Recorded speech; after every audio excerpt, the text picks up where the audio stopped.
오늘 새롭게 읽는 신약 성경 시리즈 13번째로 본문은 로마서 5장 1절 한 절입니다. 로마서 5장 1절 한 절 제가 봉독하겠습니다.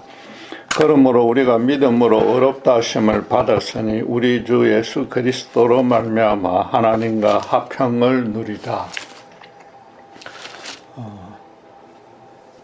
예수를 믿고서 교회에 출석하면 대체로 제자훈련 코스를 통해서 교리, 예배, 기도, 전도, 봉사 등에 관해서 배우게 됩니다. 신자가 된 후에 가장 먼저 행해야 할 일이 본인의 믿음을 경건하게 갖고서 교회 공동체를 온전히 섬기는 것이란 뜻입니다. 그런데 오늘 본문은 예수 믿은 후에 가장 먼저 행해야 할 일이 그와 다르다고 말합니다. 믿음으로 의롭다 하심을 받았으니라고 했는데, 즉 예수를 믿었으므로라고 전제한 후에 아주 단순하게 그리스도로 말미암아 하나님과 화평을 누리자라고만 권합니다. 이 본문의 전반은 신자에 대한 정의로서 믿음으로 의롭다 하심을 받은 자라는 뜻이고, 후반은 신자가 된 후에 가장 먼저 행할 일을 의미하는데 하나님과 화평한 관계를 유지하라고 합니다. 이게 초대교회가 성경이 완비되지 않았고 교회 교육 체계는 물론이고 조직조차 정립되기 전이라서 하신 말씀은 아닙니다. 성경은 모든 세대의 신자에게 절대적으로 진리가 되는 가르침입니다. 따라서 오늘날도 예수님을 믿은 후에 가장 먼저 행할 일은 하나님과 화평을 누리는 것이어야만 합니다. 그렇다면 바울의 이 권면이 정확히 무엇인지 한번 살펴봐야 될 것입니다. 우선 의롭다 하심의 원어적인 맥락은 판사가 법정에서 판결하는 것과 같습니다. 인간에 대한 궁극적인 재판장이신 하나님이 당신의 법정에서 의롭다고 최종적이고 확정적으로 선언한 것입니다. 물론 신자 개인이 실제로 그런 법정에서 재판 절차를 거치는 것은 아닙니다. 물질계에 제한받는 인간이 영계에 계신 하나님의 법정에 설 수는 절대 없습니다. 죄짓은 모든 인간은 그분의 실체를 대면하는 순간 재판을 받기 전에도 그 자리에서 곧바로 소멸됩니다. 모든 인간은 죽어서 영으로만 그분의 재판장에 설 수 있습니다. 이는 한 죄인이 영적으로 믿음을 가지게 되는 과정을 재판에 비유한 것입니다. 그래서 믿음으로, 즉 믿음 안에서 이루어지는 재판이라고 전제한 것입니다. 비유라고 해서 단순히 그런 의미를 상징하거나 은유하는 정도가 아닙니다. 영적 차원에서 그 재판은 분명히 일어난 것입니다. 하나님이 자신에 대해서 완전히 의롭다고 판결한 것이며, 신자도 그 판결을 이미 온전히 받았고 그 효력이 계속해서 살아있음을 믿어야 하고 또 믿게 됩니다. 그렇다면은 그 사람이 의롭지 않다는 고소가 먼저 있었다는 뜻입니다. 의로운 사람을 두고 재판할 수는 없지 않습니까? 그래서 하나님의 실존을 부인하는 자라, 자신은 아주 어렵다고 자부하거나 최소한 남들보다 더 어렵다고 믿는 자에게는 이건 해당되지 않습니다. 나아가서 하나님의 실존과 그분의 궁극적인 재판이 있다고 믿는 자라도 평소에 자기는 착하게 살려고 노력함으로 얼마든지 무죄 판결을 받아낼 자신이 있다든지, 비록 현재는 그러지 못해도 앞으로 선하게 살 것이므로 미리 걱정할 필요가 없다고 주장하는 자와도 아무 관계가 없는 말씀입니다. 나아가서 어렵다는 판결을 받은 후에 화평을 누리자고 말했으므로 하나님의 구원은 신자가 살아있을 때 이미 확정되었다는 뜻입니다. 무신론자나 행위구원을 믿는 자에게 살아있을 동안에 하나님의 궁극적인 판결을 이미 받았다고 말하면 그건 말도 안 된다고 코웃음만 치거나 강신자라고 비난할 것입니다. 실제로 어서 빨리 예수 믿어서 구원받으라고 전도해보면 평생을 남들보다 착하게 살았던 자가 천국에 가야지, 무조건 예수 믿었다고 죄를 많이 범한 자들도 이미 구원받았다고 가르치는 기독교는 말도 안 된다고 반발합니다. 그런 의미로 기독교를 풍자한 영화였던 밀양이 한국에서 크게 히트한 까닭이기도 합니다. 하나님의 법정이라고 해도 만약에 자기에겐 죄가 없다고 끝까지 확신하거나 주장하면 사실상 그 재판은 성립되지 않는 겁니다. 피고석에 세운 인간의 유죄를 완전히 입증해서 그 사실을 스스로 인정하게끔 만들어야만 합니다. 그런 확실한 증거가 없다면 본문은 모든 세대의 모든 이에게 적용되는 하나님의 절대적인 진리가 아니라 기독교라는 종교만의 교리로 전락해버립니다. 너무나 당연한 사실이지만 누구도 절대 부인할 수 없는 증거는 차고 넘칩니다. 가장 간단하게 사람의 평생을 1초도 빠지지 않고 찍어 놓은 영상을 하나님과 함께 시청한다고 한번 가정해 보십시오. 모두가 10분도 지나지 않아서 하나님 앞에 도저히 얼굴을 들 수 없어서 쥐구멍을 찾으려고 애를 쓸 겁니다. 하나님의 카메라는 겉으로 드러나는 행동과 말뿐만 아니라 마음의 생각까지 담아내기에 단 1분도 함께 시청하지 못할 것입니다. 그러니까 철두철미 무신론자가 아닌다면은 죽음을 앞두고는 모든 사람이 하나님의 심판대 앞에 설 자신이 도무지 없어서 불안에 떠는 겁니다. 죽음에 임박했다는 의사의 통보를 받기 직전까지도 자기는 법 없이도 살 만큼 어렵다고 큰 소리 친 사람도 예외는 아닙니다. 만약에 철저한 무신론자가 아닌데도 사후 심판을 전혀 두려워하지 않는다면 두 가지 가능성밖에 없습니다. 끝까지 주변 사람들 앞에 자신의 의연함을 자랑하려는 너무나 헛되고 불쌍하기까지 한 고집이거나 이미 엎드려진 물이라서 지옥 심판을 받아도 어쩔 수 없다고 체념한 것입니다. 그렇게 죽음을 눈앞에 맞이하지 않아도 평소에 죄를 짓고 나면, 그것도 끝까지 아무도 모르고 다른 에게 어떤 피해가 가지 않게 혼자서만 잘못을 범해도 본성적으로 수치심과 죄책감을 느끼는 것이 인간입니다. 하나님이 인간을 당신의 형상을 담게 도덕적 존재로 만들었기 때문입니다. 그 생생한 예가 성경에 나오는데, 유대인들이 예수님께 얼굴을 씌우려고 가늠한 여인을 현행범으로 잡아와서 어떻게 처리해야 하는지 물었던 그 사건입니다.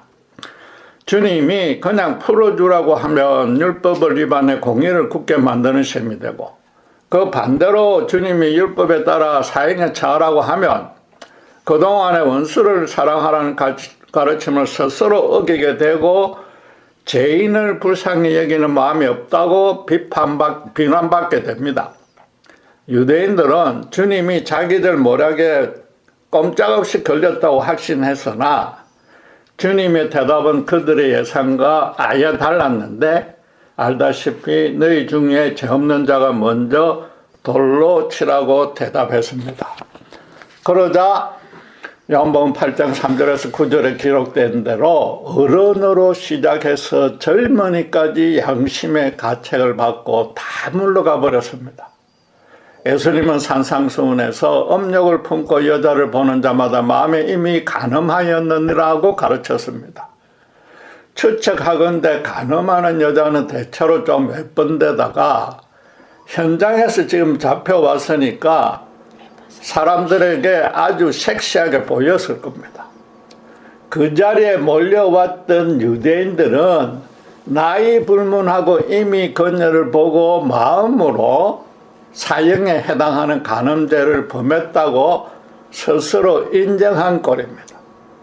그런 생각이 들지 않았던 자라도 평소에 말로 형제를 욕하는 살인죄로 듣고 마음으로 이웃의 물건을 탐하는 등 이런저런 죄를 수시로 지었다는 사실을 시인한 겁니다. 뭐 복잡하게 따질 것 없이 주님이 죄 없는 자 먼저 치라고 했는데 그 말을 듣는 순간 지금 아무 죄 없는 주님을 말장난으로 죽이려 들었던 그 음흉하고 추악한 마음이 완전히 덜커여 버렸지 않습니까? 율법에 따르면 간음한 그 여인은 어차피 예수님과 상관없이 돌로 쳐서 죽이는 것은 기정사실입니다. 이제 예수님까지 율법에 들어서 죄인이라고 판결하고서 그것을 구실로 미국 서부 영화에 자주 등장하듯이 군중들이 지금 린치를 가해서 죽일 작정이었습니다. 그러다 거꾸로 자기들이 죄인이라고 스스로 인정하고 다 물러갔습니다.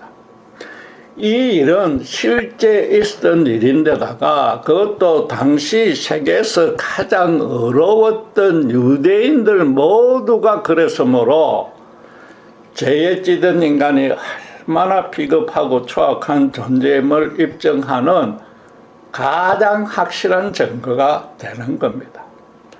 인간의 영적인 실상이 이러한데도 죽을 때까지도 천국 갈 자신이 있다고 고집한다면은 자기의 의로움을 완전한 하나님의 수준과 같다고 우긴 것이므로 더더욱 그분의 심판을 모면할 수 없는 겁니다. 마지막 순간에 사후 심판에 대해서 크게 불안해져서 자기를 구원해달라고 잠시 기도한들 건 아무 의미가 없습니다. 만약 그런 기도가 구원의 효력이 있다면은 누구나 평생 실컷 죄악과 쾌락을 즐기며 살다가 마지막 순간에 회개하면 그만입니다. 물론 막상 죽음을 앞두면 누구나 겸손해지고 아마도 생전 처음으로 100% 온전한 진심이 될 것입니다.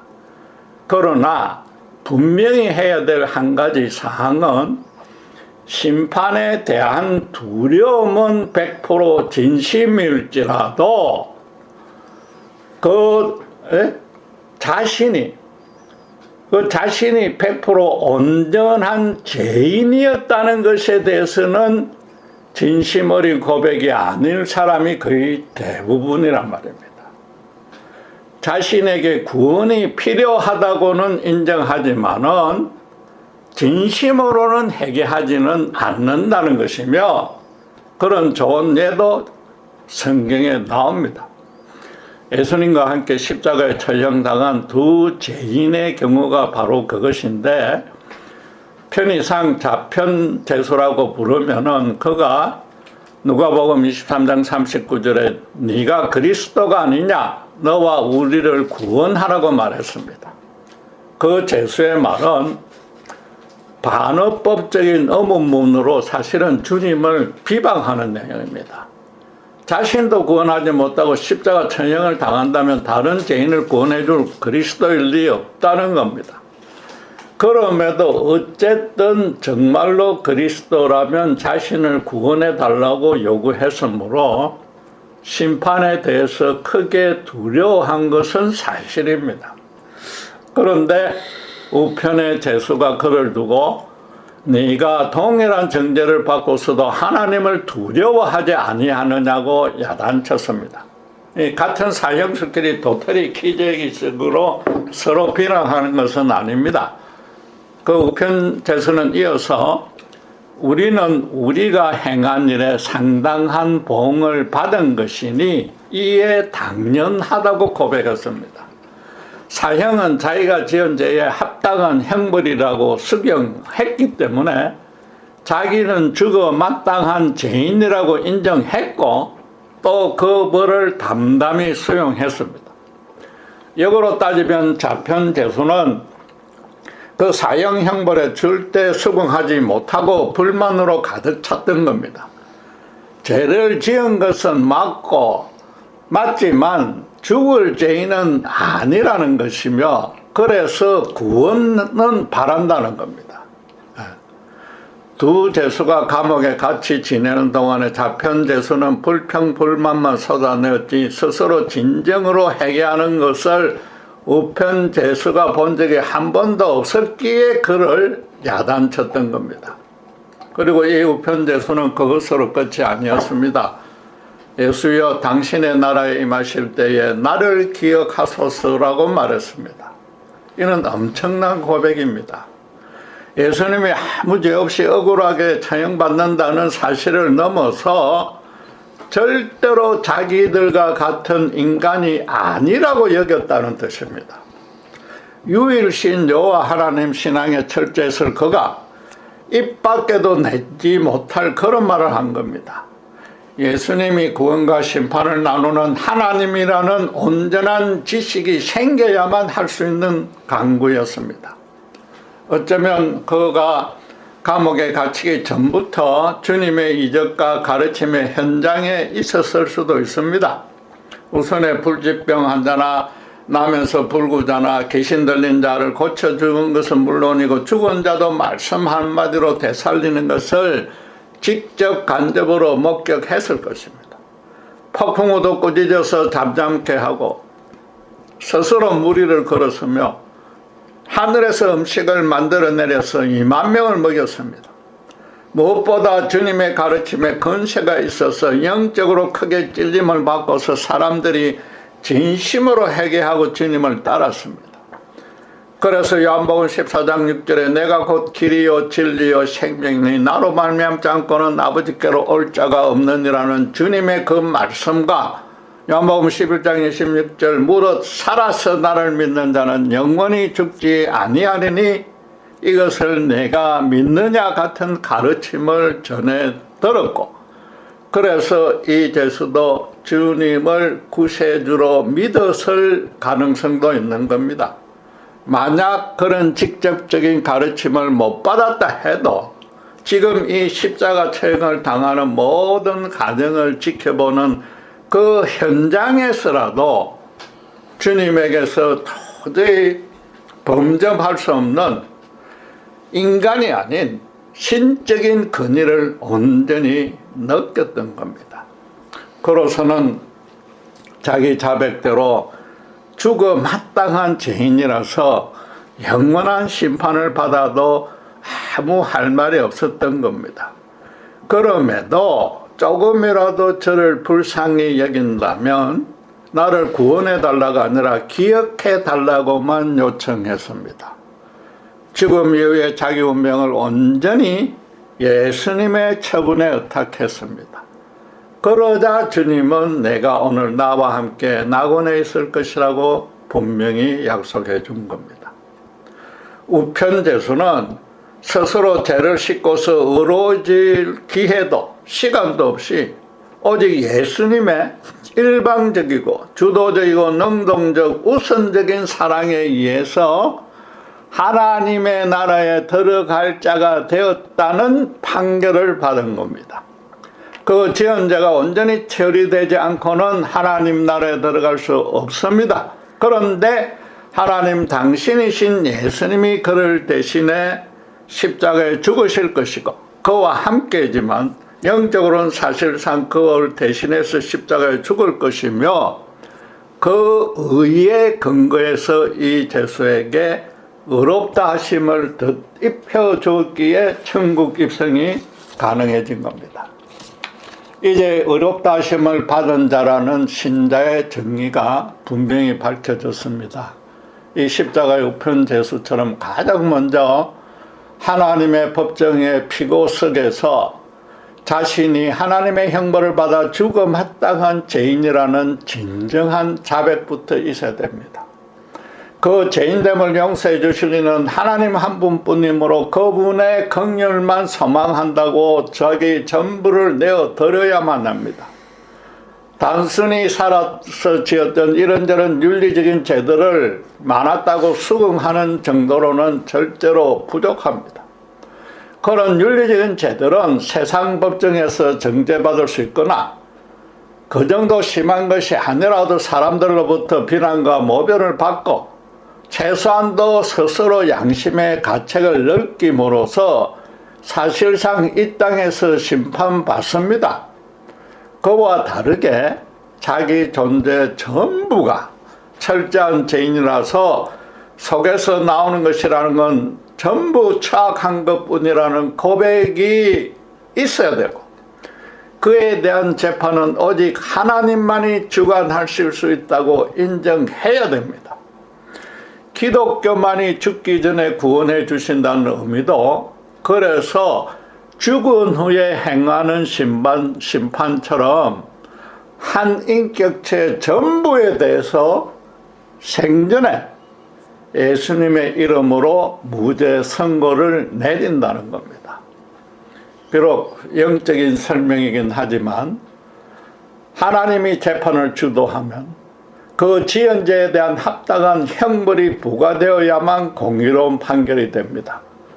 죽어 마땅한 죄인이라고 자백했다면 그에 합당하게 실제로 죄인이 죽어야만 그 죄가 용서받을 수 있습니다. 그러나 그렇게 하면 당장 저부터도 죽어서 이 땅에서 사라져야 됩니다. 모든 인간이 사형수 죄인인데 인간사회 법정식으로 공의를 실현하려면 하나님은 당신께서 지은 모든 인간을 깡그리 죽어야만 합니다. 인간을 이으신 하나님으로서는 도저히 그럴 수 없어서 당신의 의로움을 다른 방식으로 드러낸 겁니다. 본문에 이어서 8절에 우리가 아직 재현되었을 때 그리스도께서 우리를 위하여 죽으심으로 하나님께서 우리에 대한 자기의 사랑을 우리가 살아있을 때, 이건 제가 삽입한 건데, 당신의 사랑을 확정하셨던 겁니다. 그 설명 그대로 예수님의 십자가 죽음으로 그 죄값을 우리 대신 갚도록 했습니다. 그래서 바울은 로마서 3장 22절에 새로운 의가 나타났는데 곧 예수 그리스도를 믿음으로 말미암아 모든 믿는 자에게 미치는 하나님의 의인이 차별이 없느니라고 선언한 것입니다. 이는 인간이 생각하는 정의, 그 justice와는 다른 하나님만의 의, righteousness였습니다. 하나님 당신이 추악함과는 물론 불공정함도 전혀 없으신 의로우십니다. 당신의 그 완전한 의로움에 따라서 죄로 타락해서 죽음만 기다리는 인간 문제를 완벽하게 의롭게 처리하신 겁니다. 반드시 부과해야 될 죄에 대한 형벌은 한치의 부족함 없이 정확하게 주님께 부과했고, 그와 동시에 죄인들의 생명은 전부 다 살려주었던 겁니다. 이 십자가만이 인간의 죄에 대한 공의와 사랑을 어떤 불공평함도 없이 동시에 완벽하게 실현할 수 있는 유일한 구원의 길인 겁니다. 현장에서 가늠한 여인을 주님은 아무 꾸중 없이 용서해 주시면서 당신의 그 완전한 사랑을 1차 실현했습니다.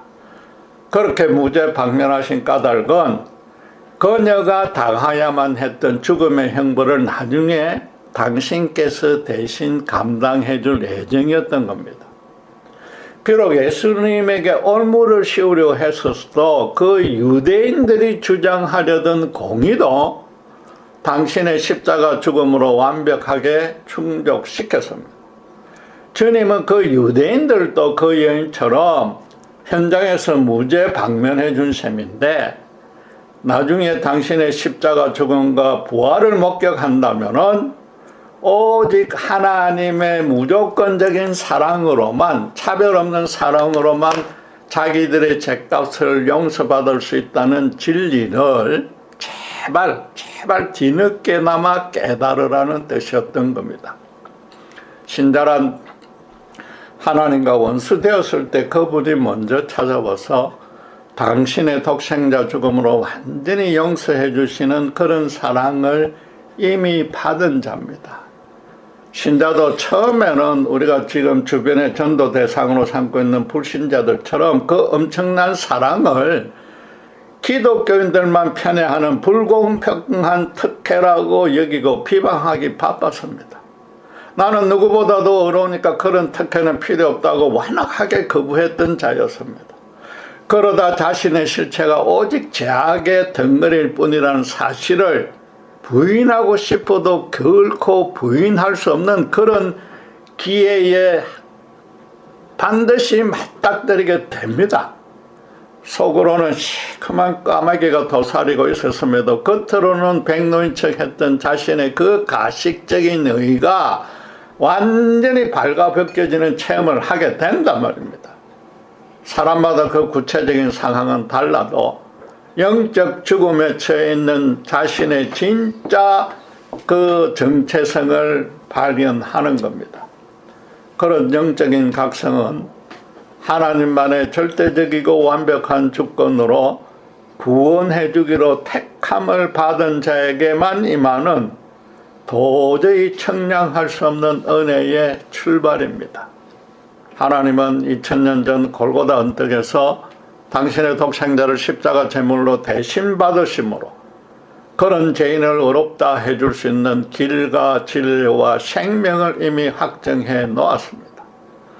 당신께서 택하신 자에게 성령이 초자연적으로 간섭하셔서 하늘 법정에서 궁극적인 무죄 방면 선고가 내려졌음을 믿어지게 해주는 겁니다. 특별히 성자 하나님의 생명과 교환해서 무죄라는 선고를 내렸기 때문에 더 이상의 수정과 취소는 절대로 없습니다. 세상 법정도 한 번 내린 판결은 번복할 수 없다는 일사부재리 원칙을 적용하는데 하나님의 법정은 더더욱 그런 겁니다. 구원 받을 때부터 전혀 어렵지 않아도 어렵다고 선포됐는데 받은 후 어렵지 않다고 그 선포를 번복할 리는 절대로 없는 겁니다. 여러분, 신자로서는 더 이상 궁극적인 이 구원에 대해 염려할 필요가 전혀 없습니다. 이제 그 구원받은 은혜를 누리는 일만 남았습니다. 안타깝게도 많은 신자가 이 화평을 누리자는 말씀 자체도 제대로 이해하지 못합니다. 비유를 하자면은 항공여행사 VIP 클럽이 규정하는 가입 조건을 모두 풍족해서 평생 회원이 된 것과 같습니다. 여행할 때마다 공항의 그 전용 고급 라운지에서 최고급식 음료를 먹고 마시고 또 목적지에 도착하면 리무진을 공짜로 이용하는 등 항공사가 제공하는 모든 특권을 하나 빠짐없이 즐길 수 있는 것과 같습니다. 그래서 영어로 We have peace with God이라고 현재형으로 표현했고 일부 한글 성경도 누리고 있다라고 번역했습니다. 신자가 하나님과 화평된 관계를 누릴 수 있도록 노력할 필요 없이 신자의 일상 삶의 모든 측면이 하나님과 화평된 그런 상태의 연속입니다. 짐 밀턴이라는 선교사가 남미 콜롬비아 정글에 민환의 종족을 위해서 신약 성경을 번역하고 있었는데 이 화평이라는 단어가 적당한 언어가 없어서 예를 먹고 있었습니다. 하루는 동네 추장 헤르난도가 여행을 가야 되는데 걸어서 가면 3일이 걸리는 거리라서 비행기로 20분 만에 태워주기로 이 선교사가 약속했습니다. 그러나 비행기가 늦게 오는 바람에 이 추장이 기다리다 지쳐서 그냥 도보로 먼저 출발해 버렸습니다. 그가 가자마자 곧바로 비행기가 도착해서 한 사람이 급히 뛰어가서 추장을 다시 데려왔는데 또 그 사이에 비행기는 다음 일정 때문에 할 수 없이 출발해 버렸습니다. 이 화가 난 추장이 짐 선교사에게 이 추궁하는 말을 퍼부었습니다. 번역 작업을 위해서 항상 녹음기를 휴대했는데 나중에 그 추장의 말을 천천히 다시 들어보니까 나는 너와 한 마음이 아니다라고 자꾸 야단친 것이었습니다. 마을 사람들에게 그 한 마음이 아니다는 뜻을 물어보았더니 두 마음 사이에 아무것도 없는 상태라고 말했습니다. 그래서 화평을 한 마음이란 단어로 번역했습니다. 신자가 하나님과 합평한 상태를 누리려면은 그분과 한마음이 되어야 됩니다. 예수님의 십자가 죽음으로 하나님과 신자 사이에 가로막고 있던 모든 것이 완전히 없어졌습니다. 하나님 쪽에서 당신의 독생자를 이미 완전한 제물로 받았기 때문에 신자를 만나주심에 있어서 어떤 전제나 조건, 자격, 공로를 요구하지 않습니다. 우리가 어떤 모습이든 있는 모습 그대로 사랑하십니다. 언제 어디서나 그분의 보좌 앞으로 답례히 나갈 수 있습니다. 이제 신자가 하나님과의 합평을 온전히 누리지 못하는 까닭도 무엇인지 밝혀졌습니다. 여전히 하나님과 자기 사이에 뭔가 장애가 남아있다고 여기기 때문인 겁니다. 한마디로 신자된 신분과 특권을 아직도 실감하지 못하는 겁니다. 항공사 VIP 클럽의 현장을 손에 쥐어 주었는데도 그 혜택이 뭔지 전혀 모르는 겁니다. 여전히 그분과 자기 쪽에서 합평을 이루어내는 것이, 자기 쪽에서 합평을 이루는 것이 신앙생활이라고 여기는 겁니다. 여러분, 황량한 사막을 며칠간 먹지도 마시지도 못하고 걷다가 오아시스를 발견하면 그 가서 조용히 물을 떠서 마시는 바보는 없습니다. 곧바로 그 오아시스에 온몸으로 뛰어들어서 고개를 쳐박고서 벌컥벌컥 마십니다. 사막에서 갈증으로 큰 고통을 겪어본 자라야 오아시스가 얼마나 좋은지 제대로 알 수 있습니다. 그 갈증으로 죽기 직전까지 갔다면 더더욱 그렇습니다. 자신이 하나님과 원수되었기 때문에 기다리는 것은 죽음뿐이라고 절감하는 자는 예수님의 십자가 사랑만이 오아시스라고 소망하고 또 구원받으면 그 오아시스에서 벗어날 생각은 전혀 하지 않게 되는 겁니다. 신자라면 섬기는 교회의 제자훈련 코스에 성실히 참여해서 그대로 따라야 합니다. 그러나 더 중요하고 시급한 일은 예수 믿어서 이전과 완전히 달라진 자신의 영적인 정체성과 그에 따라오는 무한한 은혜부터 정확히 알아서 그에 걸맞게 실제로 살아가는 것입니다. 대표적인 예로 혹시라도 경건의 훈련과 실천에 조금 게을렀다고 너무 죄책감에 빠질 필요가 없단 말입니다. 그럼에도 다시 일어나서 예수님의 십자가 사랑을 붙들지 않는 것이 믿음의 진짜 실패인 겁니다. 물론 현실 삶의 어려움 때문에 여전히 남아있는 완악한 인간의 본성 때문에 또 진토같이 연약한 육신의 체질 때문에 그 사랑을 제대로 누리기는커녕 오히려 하나님의 사랑을 의심할 수도 있습니다. 그러나 그럴수록 우리 자신을 정말로 한번 잘 살펴보십시오. 우리 속에서 정당하고 공의로운 의로움이나 죄를 씻을 깨끗함이나 현재 이 어려운 상황을 개선할 만한 능력이 제대로 나올 수 있습니까? 전혀 그렇지 못하지 않습니까? 그러니까 예수님의 사랑의 오아시스에 온몸을 잠기는 일 외에는 없단 말입니다. 바울은 하나님과 합평을 누리는 모습을 그래서 이어지는 2절에 하나님의 은혜에 들어갔음을 얻었음이라고 과거 시제로 표현했고, 신자가 행할 일도 하나님의 영광을 바라고 즐거워하는 것뿐이라고 설명하는 겁니다. 그래서 환난 중에도 오히려 즐거워할 수 있다고 추가로 선언한 겁니다. 그 이유는 물론 자기 아들을 아끼지 아니하시고 우리 모든 사람을 위하여 내주신 이가 어찌 그 아들과 함께 모든 것을 우리에게 주시지 아니하겠느냐는 로마서 8장 32절에 확신이 서 있기 때문인 겁니다. 여러분, 인간의 아버지도 아들에게는 시종일관 좋은 것으로 채워주려는 마음뿐입니다. 자식 쪽에서 아버지의 사랑을 더 많이 받아내려고 굳이 애쓸 필요가 전혀 없습니다. 올바른 아들이라면 자신에 대한 아버지의 사랑을 너무나 잘 알기에 스스로 열심히 공부하게 됩니다. 예하의 추장에 대한 선교사의 마음도 한결같은 사랑이었으나 현실 사랑이 그러지 못해서 추장은 한마음이 아니라고 화를 내며 합평하지 못했던 겁니다. 신자들이 고달픈 현실에 눈이 멀어서 추장과 같은 영적인 잘못 내지는 실수를 예사로 저지릅니다.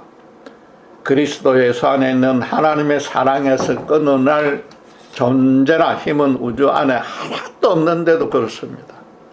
지금 가로막고 있는 도저히 무너질 것 같지 않는 이 현실의 장벽이나 심지어 사탄조차도 신자를 향한 하나님의 사랑을 막을 수는 절대로 없단 말입니다. 그래서 믿음은 내가 하나님께 도덕적, 종교적, 영적 헌신을 더 많이 바치는 훈련이 아닌 겁니다. 하나님이 십자가에 완전히 실현해 놓은 사랑을 더 깊이 더 많이 누려가는 실험입니다.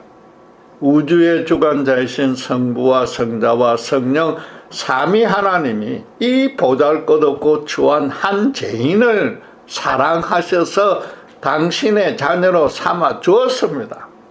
그 구원의 은혜는 우주만큼 무겁고 깊으며 끝이 없습니다. 정말로 십자가의 우편제수처럼 절망과 죽음의 터널을 예수님의 보혈의 필터를 통해서 빠져나온 체험이 있는 자라면 그 사랑이 얼마나 엄청난지 실감하기에 매일 누릴 수 있는 것입니다. 자신의 신앙적인 열심이 그 열심으로 하나님의 사랑을 더 받아내려는 신자로서의 치명적인 잘못은 이제 제발 중지하시고 대신에 예수님의 사랑의 오아시스 안에 푹 잠기는 그런 참된 경건을 실천하시기 바랍니다. 기도하겠습니다. 죽음 마땅한 죄인을 이자 하나님의 원수였던 죄인을 예수님의 십자가 보혈로 의롭다고 판결해 주신 하나님의 은혜에 감사드립니다. 여전히 어리석고도 완악함에도 천국 가는 그날까지 하나님의 사랑이 절대 끊어질 수 없음을 압니다. 이제는 하나님과 화평하려는 노력보다는 이미 얻은 화평을 누리는 참된 신자로 살아갈 수 있도록 성령님께서 저희를 항상 보호하고 인도해 주시옵소서. 감사합니다. 우리 주 예수 그리스도 이름으로 기도드렸습니다.